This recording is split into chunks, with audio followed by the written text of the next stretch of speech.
Peningkatan jumlah tuntutan palsu di Perkeso disifatkan berpunca daripada sistem keselamatan sosial yang tidak mempunyai plan jangka masa panjang seperti pencen. Ketua Eksekutif Perkeso, Datuk Seri Dr. Muhammad Azman Aziz Mohamad berkata, ada pencarum mengambil kesempatan itu kerana ketika ini negara tidak mempunyai skim keselamatan sosial untuk mereka yang sudah bersara bagi meneruskan kehidupan pada masa akan datang. Katanya, ketika ini kebanyakan pencarum hanya mempunyai simpanan wang dalam kumpulan wang simpanan pekerja KWSP selepas bersara. Sebenarnya kalau kita lihat tuntutan palsu ni, dia berpunca daripada keadaan sistem keselamatan sosial yang tidak melihat kepada jangka panjang. Jadi pendekatan kita dua, satu pendekatan jangka pendek dan kita juga perlu melihat kepada pendekatan jangka panjang. Pendekatan jangka pendek yang kita lakukan adalah dengan memberi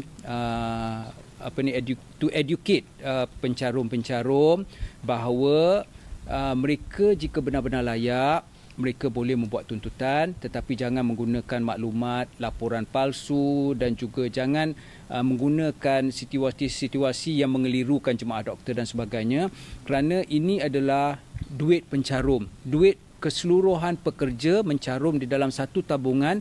Bagi mereka yang benar-benar layak, jemaah doktor menentukan mereka layak, mereka akan dapat. Tetapi ada di antara mereka yang menggunakan kesempatan kerana mereka tidak mempunyai pencen tua, ataupun kita ni di Malaysia kita tidak ada satu skim keselamatan sosial untuk mereka yang bersara. Mereka cuma ada simpanan di bawah skim KWSP yang mana merupakan simpanan yang mereka mendapat lump sum bila mereka bersara. Jadi skim untuk pencen warga tua masih belum dilaksanakan sepenuhnya.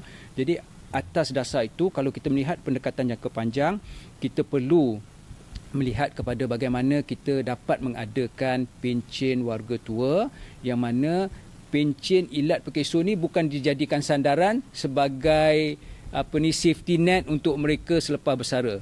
Pencen ilat adalah kepada mereka yang betul-betul layak jika mereka lumpuh, mereka tidak mampu bekerja atas dasar kesihatan dan sebagainya, baru mereka datang membawa laporan perubatan yang betul untuk disahkan oleh jemaah doktor.